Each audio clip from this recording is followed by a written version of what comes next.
This is Bill Sweetenham presenting Swimming in the 21st Century.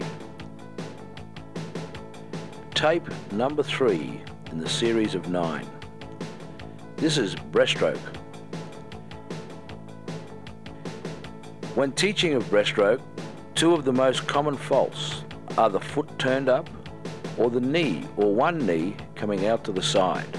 In order to achieve competition standard breaststroke at club, national or international level, breaststroke must be taught carefully and monitored through each step of the teaching phase at a young age. Kicking on the back where the knees are kept under the water, toes turned out, will prevent many of the common breaststroke faults, such as the knees coming up under the hips, the toes turned up instead of out, or one leg turning out to the side, or the breaststroker pulling back too far with the arms coming back behind the shoulder line and or the hands coming back behind the elbow line. As there are many versions of breaststroke, and at a major international meet or even state championships, you will see successful versions of the breaststroke technique which are quite unique to the individual athlete. During this tape, I wish to present to you not every version of breaststroke, but the essentials of breaststroke. To teach efficient breaststroke, one must be aware that the elbows must be high in the pool or the outward skull. It must go wider than the elbows.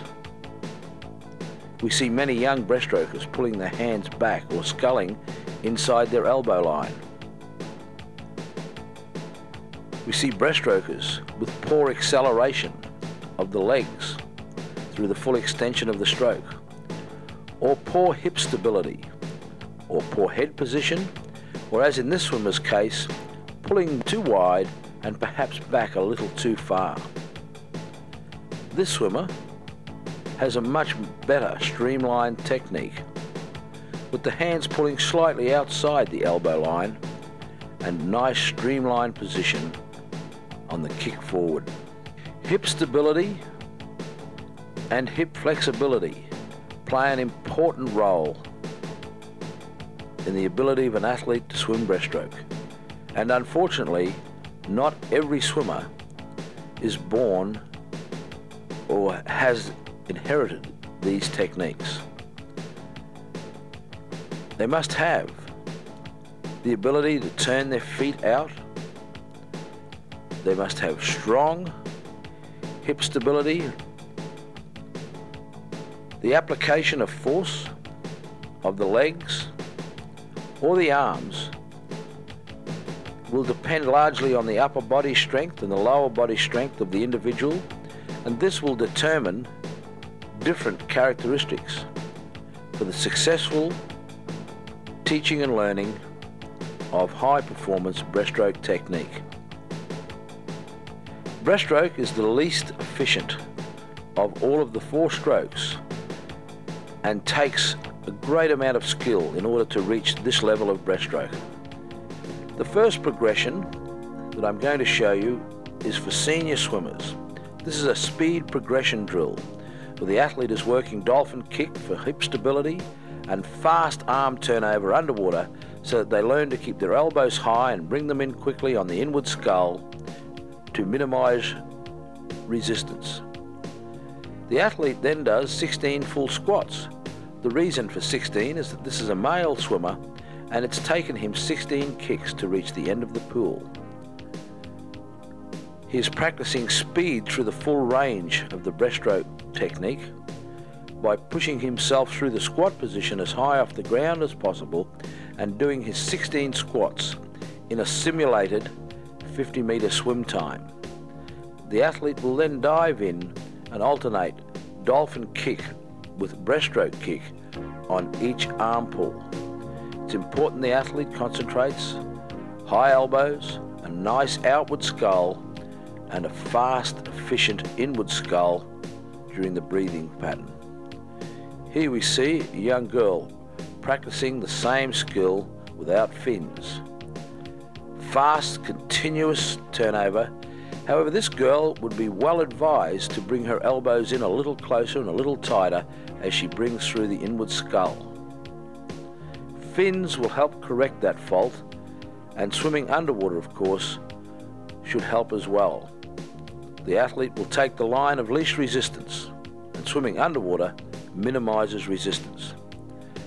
The athlete now pushes rather than dives, as we saw in the previous shot, and swims back with efficient technique, allowing the coach to correct after that first 25-metre swim where the elbows were a little too wide.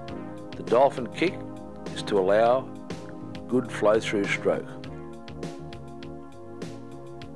Progression number 1 is to teach the breaststroker a multitude of skills, but mainly focuses on kicking and sculling separated, so the athlete can focus on one thing at a time and eliminate the faults that we see in breaststroke.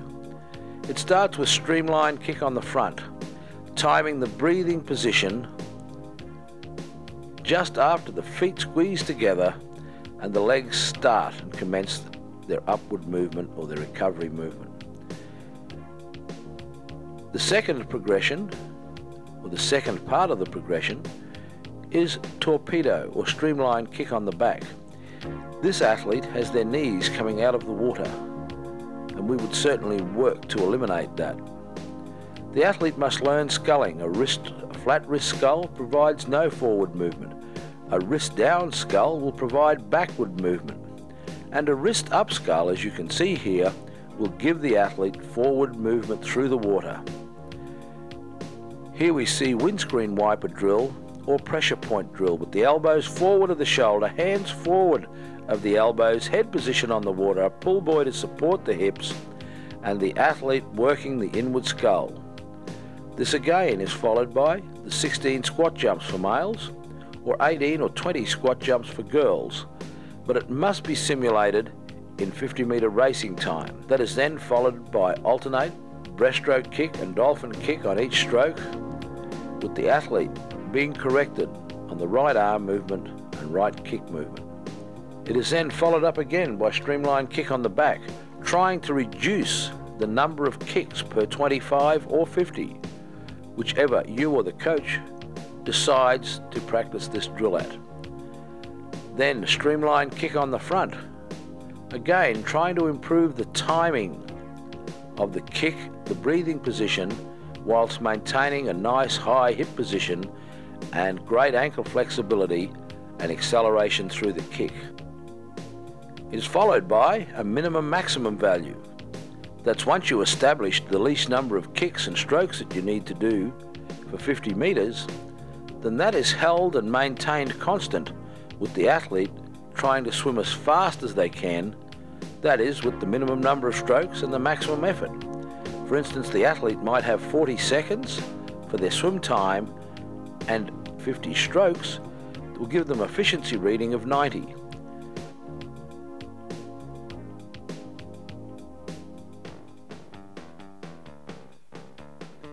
Breaststroke progression number 2 is made up of 2 sets of 650s, followed by a 1/100 swim. The first set of 650s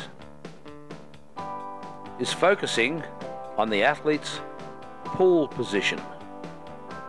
The first 25 of each of the first 450s is made up of 25 metres torpedo kick, working on body position and acceleration through the entire kick, with the second 25 of each of the first 450s concentrating on an increased percentage of pull. The first 50, the last 25 is 25% pull and normal kick.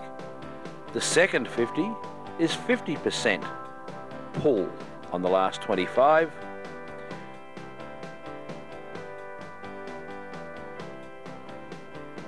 %75% on the third 50.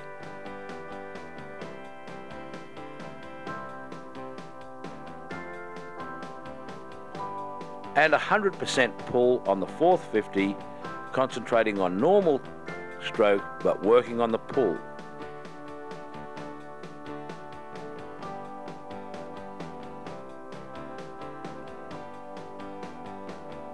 The fifth 50 is a pull mini-maximum value,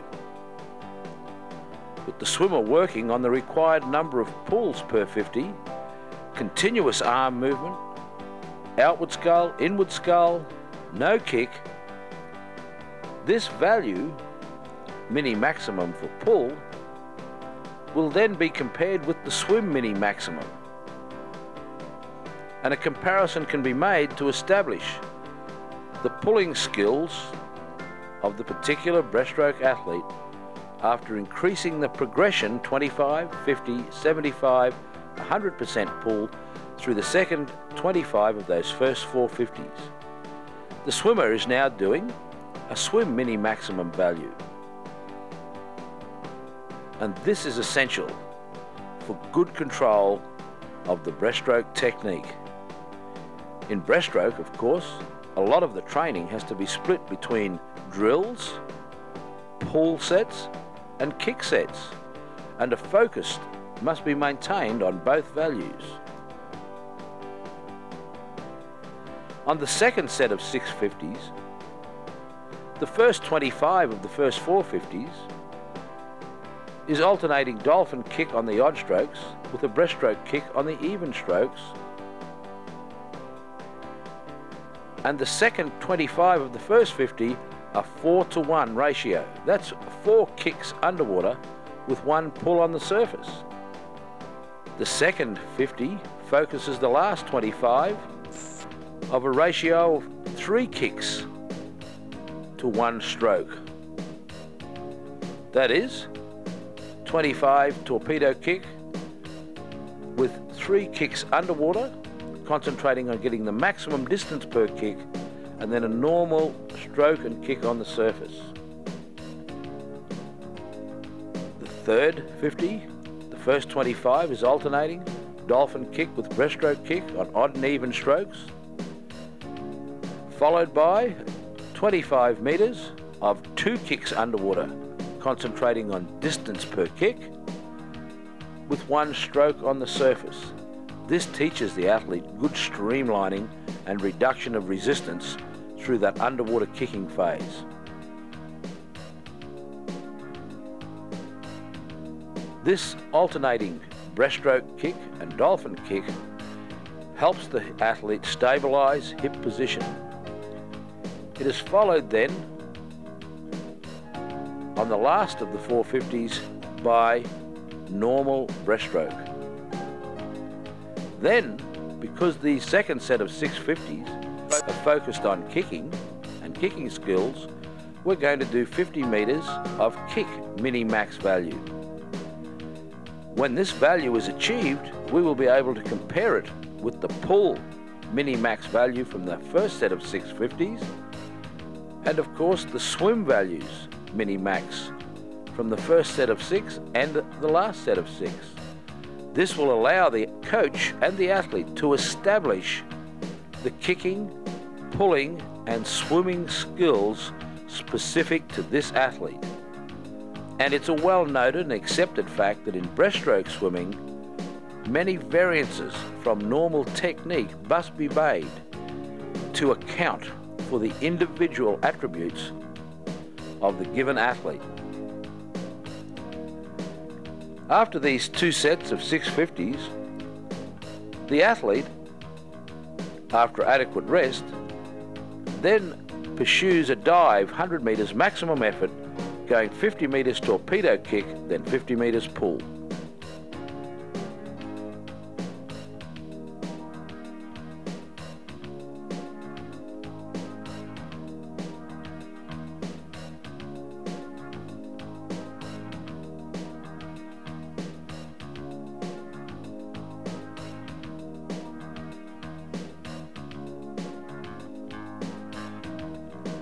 Distance per kick drill is a very important drill in developing the athlete's ability to work the kick. In this drill, the athlete or the coach must know the swimmer's personal best time for 100 meters. This athlete's best time is 1:08.9, and when he did that time, he did 53 strokes or kicks to achieve that time. You will now see him trying to develop the same stroke rating or kick rating and swim 53 kicks in 108.9, with the variable being the distance he achieved in that effort. In other words, he must match the 53 kicks and the 108.9, and we measure the distance. This athlete is a very talented and skilled athlete and has reached 87 to 88 metres. Anything above 75 metres is considered quite good. So this athlete has done extremely well.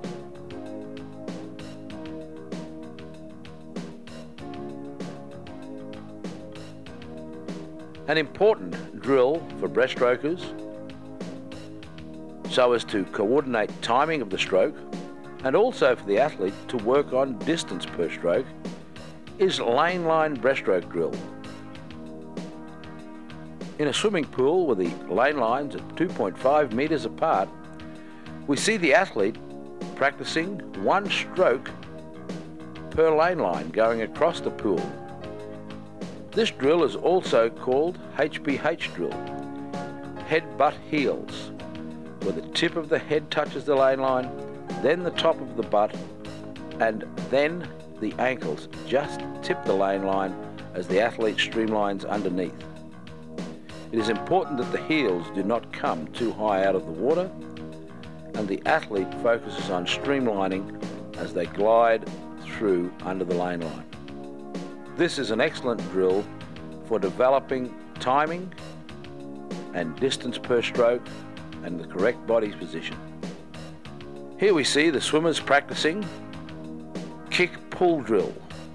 This is where the athlete kicks 50 metres torpedo kick at maximum effort, followed by 50 metres maximum effort pull. It's important that the number of kicks and the number of pulls are timed and, where possible, kept as closely assimilated, that is, the same number of kicks and the same number of pulls. Of course, the efficiency of the athlete will prevent this, but it should be aligned as closely as possible. This is also an ideal way of evaluating the individual skills, either kicking or pulling, or one compared to the other, of the individual athlete. Plus, it provides the athlete with a goal-orientated test set and can be done at any age, from the young swimmer right through to the advanced. The athlete is now practicing 4 up, 4 down drill. This is where the athlete does 4 strokes on the surface, concentrating on speed through the kick and streamlining, lowering resistance, and then 4 kicks underwater, concentrating on distance per stroke at swim. It's important the athlete makes 25 metres in one cycle, or 50 metres in 2 cycles. Another version of this is where the athlete will go 1 up, 1 down, 2 up, 2 down, 3 up, 3 down, and 4 up, 4 down, and in one cycle make 50 metres. And there are many variations of this drill that can be used to stimulate and provide excellent swimming drills for the breaststroke swimmer. Breaststroke speed drills. You will witness now breaststroke speed drills utilising both fins and without fins. The athlete has the chin on the surface, a high hip position, a continuous arm stroke with no rest out in front, no rest coming from the outward skull to the inward skull or the inward skull to the recovery. And it's working the arms extremely fast. And this is considered a very good training drill for the arm-dominated breaststroker. And it's done without fins and with fins, and you can witness both. It should be practiced equally, both with and without fins. Sculling. In breaststroke, the front part of the stroke, that is the arms, the technique is basically an outward skull and an inward skull from an extended position through the shoulders, elbows and forearm. The outward skull commences with the arms pressing out to a position that's slightly up and wider than the shoulders, followed by a high elbow position with an inward scull.